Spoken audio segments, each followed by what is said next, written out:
ராசிபுரத்தில் 6 மாசமே ஆன குழந்தை நரபலி செய்யப்பட்டதா எழுந்திருக்கக்கூடிய புகார் அதிர வச்சிருக்கு. ராசிபுரம் அருகே 6 மாதமே ஆன ஆண் குழந்தையை தொப்புள் கொடியுடன் வேப்பமரத்தின் அடியில் வீசப்பட்டிருந்த சம்பவம் பெரும் பரபரப்பை ஏற்படுத்தியது.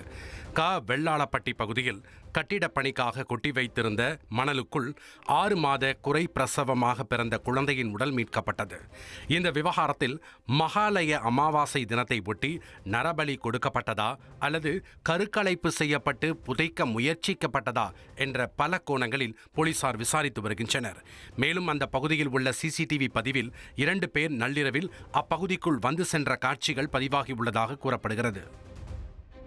சென்னை அடுத்த அம்பத்தூர் அருகே ராட்சத மரம் முறிந்து விழுந்ததால் கார் முற்றிலுமாக சேதமடைந்தது. முகப்பேரில் இருந்து பாடிக்குப்பம் செல்லக்கூடிய பிரதான சாலையில் நிறுத்தி வைக்கப்பட்ட கார் மீது மரம் முறிந்து விழுந்துள்ளது.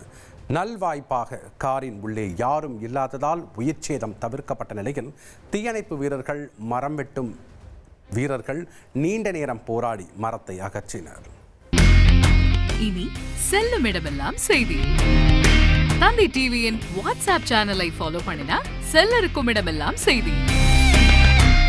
இதோ QR கோட் இப்பவே ஸ்கேன் பண்ணுங்க, ஃபாலோ பண்ணுங்க.